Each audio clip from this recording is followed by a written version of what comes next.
Olá, pessoal, tudo bem com vocês? Estamos começando mais uma aula de literatura.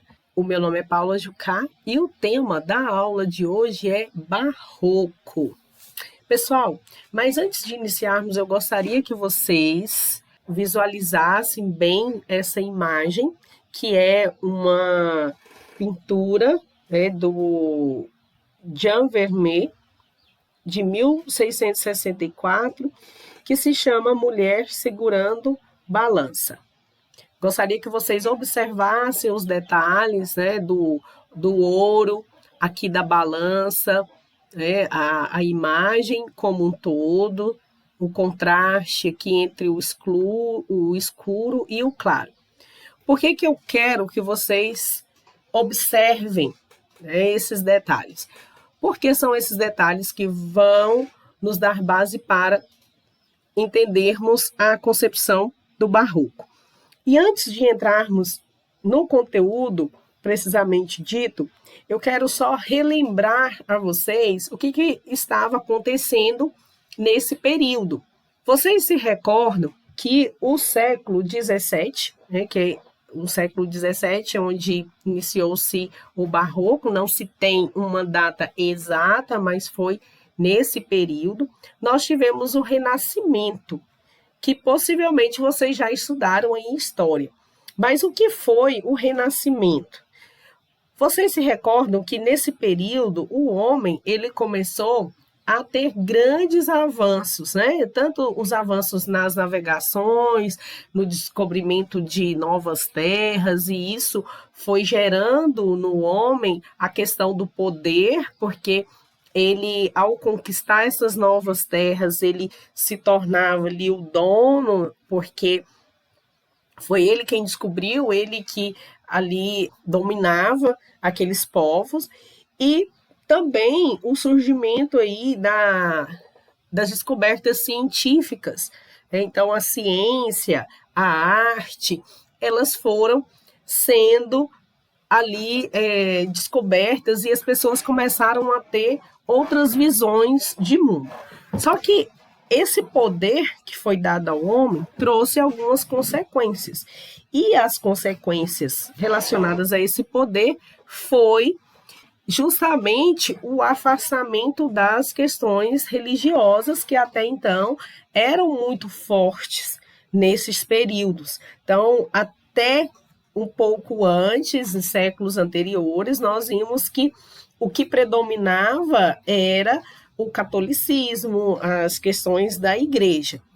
Então, pessoal, o Renascimento, ele deu ao homem, né, o papel de senhor absoluto da terra, né, dos mares, da ciência e da arte, e o sentimento de que, por meio da razão, ele tudo podia. E isso gerou um conflito entre algumas pessoas daquela época. Então, por força de vários acontecimentos religiosos, políticos e sociais e espirituais, começa então a ressurgir os valores renascentistas. E então, essa, na verdade, é a base, né, e o contexto do barroco. Só a título de conhecimento, o barroco, como eu disse, não há uma data específica, assim como em nenhum dos movimentos literários, né? Não há uma data específica, mas foi por volta do século XVII.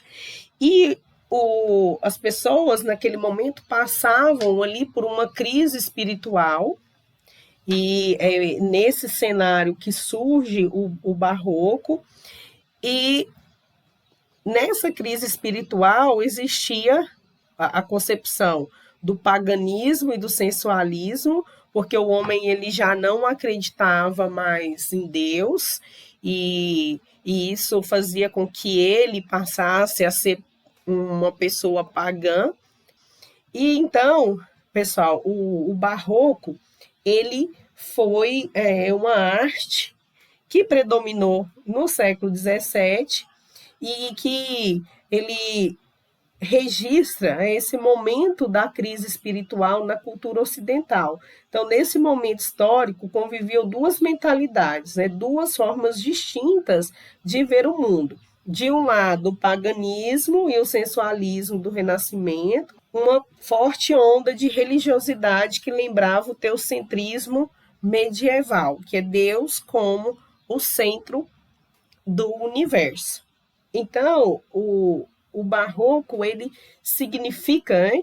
Ele tem como base essa dualidade, essas duas visões de mundo que existiam naquele período. Então, um pouco antes, ali no século XVI, o Renascimento, ele representou o retorno à cultura clássico grego-latina e a vitória do antropocentrismo. E já no século XVII, o barroco ele surge, né, como um movimento artístico, ainda com alguns vínculos da cultura clássica, mas que estava buscando caminhos próprios, condizentes com as necessidades de expressão daquele momento. Na verdade, o barroco ele surge como uma forma de recuperar essas questões religiosas. O barroco é uma orientação artística que surgiu em Roma na virada do século XVII, constituindo até certo ponto uma reação ao artificialismo maneirista do século anterior. Como eu disse a vocês, que tinha ali Deus como centro do universo. Então, pessoal, a origem da palavra barroco deriva da palavra espanhola barroco, que significa pérola de forma irregular. Imagine vocês como que é uma pérola. Né? A pérola ela é toda redonda, de forma única, né? E aqui ele traz como um significado, né? um sentido que é para nós pensarmos, que é a pérola como forma irregular. Né? E o barroco, ele, naquele momento, ele tinha ali como uma ideologia, né? As dúvidas existenciais. Né? Nós tínhamos, como eu disse anteriormente, a dualidade, né? A postura racional e humanista, que é a concepção classicista, e tínhamos também a postura religiosa, né? Com a concepção medieval. Então, a postura humanista era a postura do homem naquele momento, que era totalmente racional, que pensava nas grandes conquistas, nas coisas materiais, ele se preocupava mais com as questões materiais. Então, nós temos aí a concepção classicista e, por outro lado, nós tínhamos também ali a igreja tentando ressurgir com a sua postura religiosa, que é uma concepção do período medieval. Então, na verdade, o barroco ele vai trazer essa concepção de dualidade, tá? Os dois lados. E é por isso que, em grande parte dos poemas, das produções, né, artísticas, nós vamos ter ali bem nítido esse contraste entre o bem e o mal, entre céu e inferno. E aí nós vamos ver um pouquinho mais à frente a respeito dessas questões. E eu trago, então, aqui para vocês os contrastes. Por um lado, nós tínhamos a igreja, e do outro, nós tínhamos a burguesia. Então, por que se fala em contrastes? Porque o barroco ele traz aí essas duas visões que foi falado anteriormente. Então, de um lado, nós tínhamos os valores espirituais, que é a questão da igreja, né? A igreja pregava os valores espirituais, e por outro, nós tínhamos aí o amor carnal. De um lado, a igreja pregava o espírito, a concepção da busca da espiritualidade. Por outro, o homem, a burguesia, buscava o quê? Os prazeres da carne. De um lado, a igreja pregava a concepção de ter uma vida aqui na terra que buscasse a Deus, né, para que quando as pessoas viessem a falecer, tivesse um lugar bom lá no céu. Então, tinha essa concepção de céu, né, de fazer aqui o que fosse melhor para que quando chegasse a hora da morte, ele encontrasse do outro lado o céu. Já na concepção burguesa, tinha-se a concepção de que era necessário aproveitar o que a terra tinha para oferecer. Tem até um termo que vocês já devem ter visto que chama carpindim, ou carpindai, né? Carpindim significa viver o momento.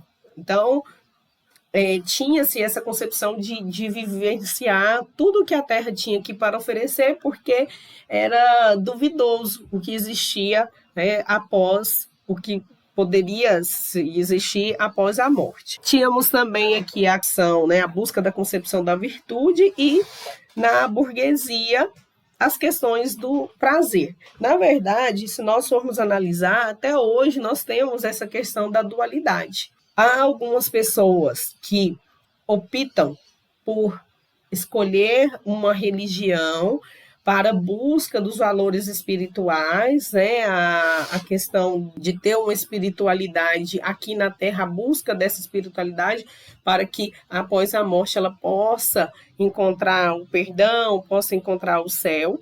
E há outras pessoas que querem aproveitar aqui na Terra,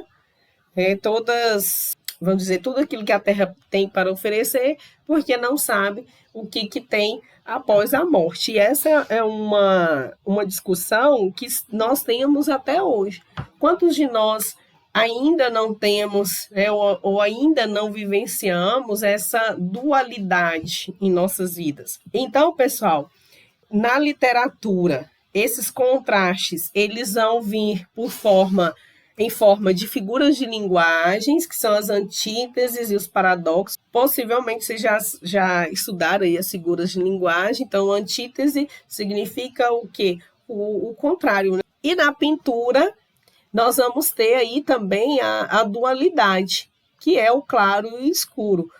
Observaram que lá no iníciozinho da aula eu pedi para que vocês tivessem mais atenção ali naquela imagem, né? Porque em alguns momentos na pintura existia um lado todo escuro, mas existia alguns feixes, né, de luz para mostrar a claridade. O que significa essa parte escura, né? A cor escura e essa claridade, essa luz. Essa luz, ela está voltada para as questões divinas, espirituais.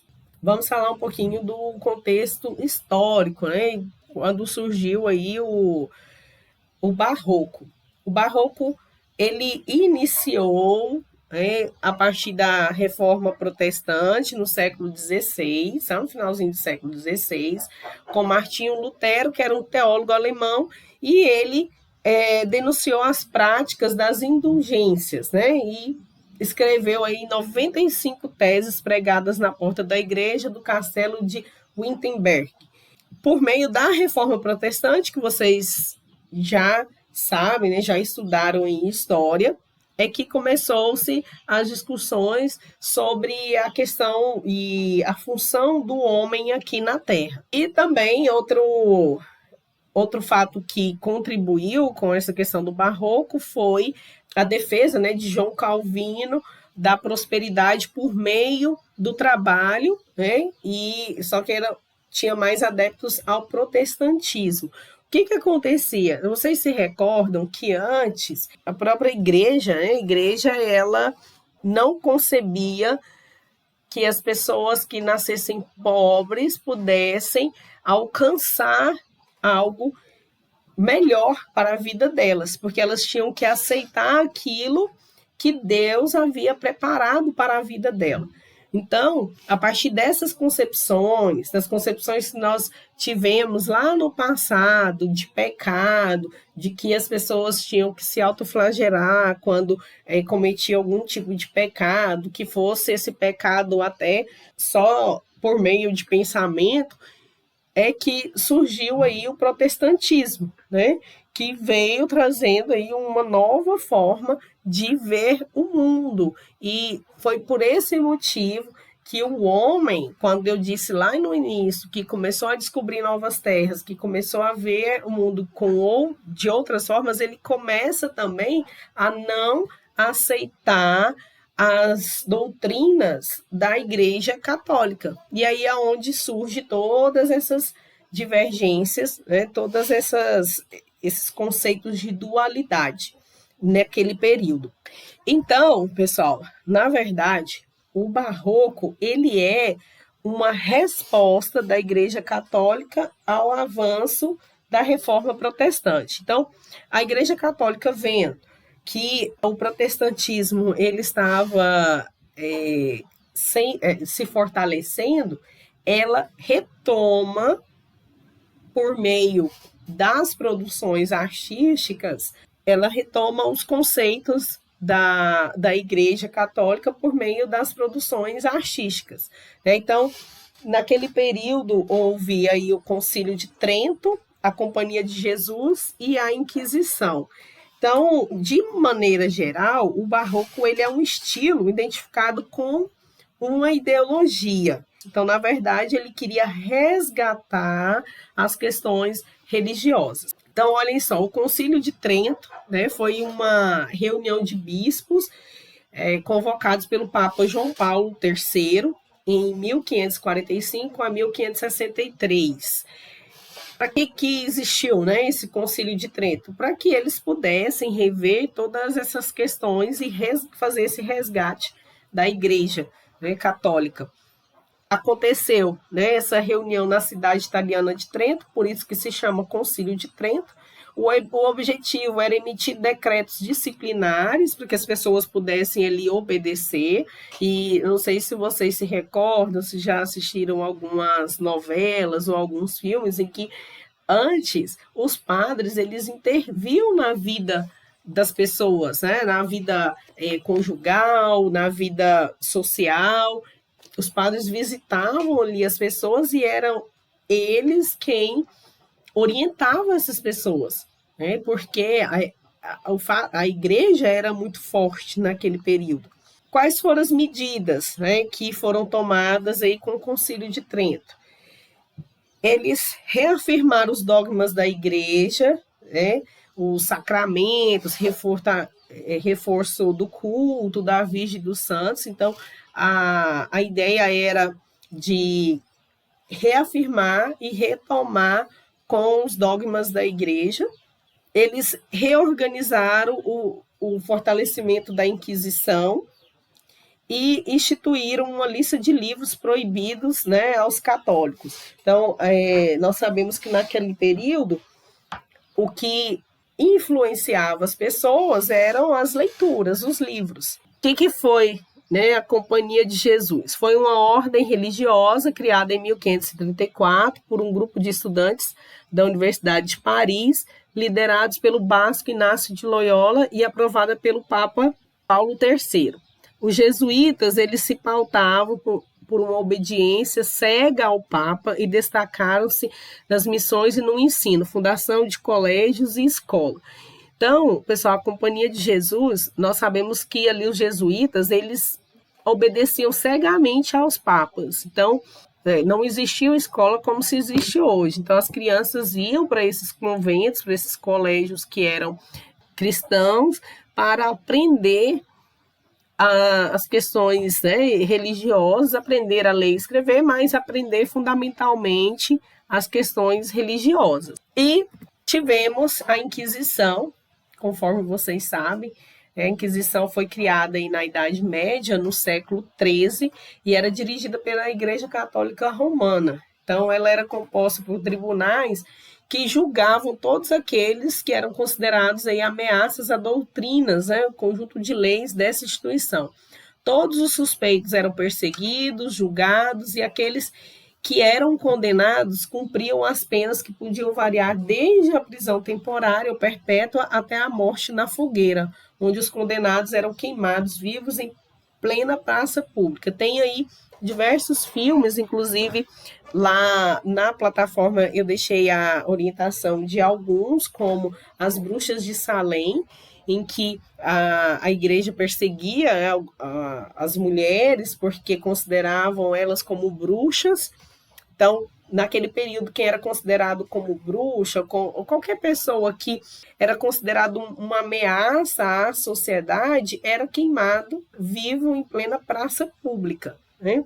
Então, foi nesse contexto aí que surgiu que o barroco surge, né, tentando fazer esse resgate, né, essa imposição das questões religiosas à população. Então, na verdade, o barroco ele traz para nós, né, como vem para nós como uma arte espetacular nas igrejas e atraía os fiéis, impressionando esses fiéis, porque as igrejas eram ali, conforme vocês podem ver aqui na imagem, eram pinturas glamurosas e muitas delas feitas em ouro. No Brasil, e depois nós vamos estudar sobre isso, não é agora o tema, porque nós estamos falando de uma forma geral do barroco, mas nós temos no Brasil vários lugares históricos que faziam parte ali do barroco. Então, igrejas feitas, né, todas em ouro, com muito detalhes, olha, vocês podem observar os detalhes todo em ouro, as imagens, né, de anjos, né, de personagens bíblicos desenhados no teto das igrejas, e até hoje nós podemos ver que algumas igrejas ainda têm, né, possuem, mas o estilo barroco ele era mais detalhista, e ele sempre mostrava, né, nessas imagens ali o céu, o inferno. Então, as igrejas começaram a atrair as pessoas devido a esse glamour, né, glamour que se colocava nessa arte. Então, igrejas, capelas, estátuas de santos, sermões, textos, documentos sepulcrais, produzidos, então, para conquistar os fiéis. Então, como eu disse anteriormente, o barroco ele veio para resgatar essa questão da igreja católica, que estava perdendo forças, estava perdendo fiéis, então ela, na verdade, tentou inovar para que pudesse reconquistar os fiéis.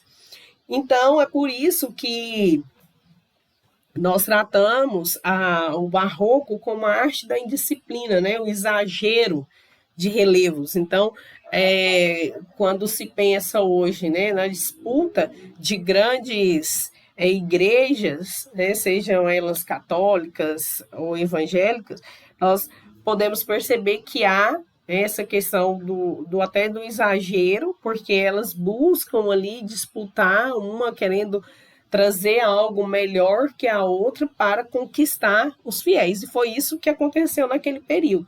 Como só existia a igreja católica e a protestante, né, só existiam essas duas vertentes, era mais fácil de se identificar. Hoje, nós sabemos que existe aí muitas, né, denominações. E quais foram as características desse período? O fusionismo e o culto do contraste. Então, nós vamos sempre ver que há um contraste, tanto na arte, na música, nas histórias, né, nas produções de livros, sempre vai haver o contraste. Então, essa é a característica básica do barroco. Na pintura, mistura entre luz e sombra, porque a luz significa o divino e a sombra indica o quê? O mal. Na música, combinação de sons. Na literatura, associação entre razão e fé. Sempre vai existir essa dualidade. O pessimismo, né, miséria da condição humana, os aspectos cruéis, dolorosos, repugnantes. O rebuscamento, que é o jogo de palavras e figuras de linguagem, e o dinamismo, que é a sensação de movimento. Nesse período, pessoal, O que é de característico mesmo, que nós temos sempre que observar nesse período, é a questão da dualidade, né? Do duplo sentido. Sempre vai existir ali nos textos o duplo sentido. Então, para nós finalizarmos essa primeira abordagem do barroco, nós vamos só reforçar que o barroco ele foi um movimento, né, um estilo identificado com uma ideologia que buscava resgatar os princípios da Igreja Católica, das concepções da Igreja. Então, por isso que houve ali as reuniões, houve uma inovação no que diz respeito à busca de trazer de volta os fiéis para a igreja, e, por outro lado, tinha-se o protestantismo, que era contra essas concepções da igreja. Então, o barroco é marcado e será, como característica mais forte, será marcado pela dualidade. Certo, pessoal? Então, nas próximas aulas, nós veremos aí o barroco em Portugal e no Brasil, e então nós iremos ver em mais detalhes como que eram essas características. Vamos ver algumas obras que retratam essas características de uma forma mais clara para que vocês possam entender. Certo? Então, até a próxima aula.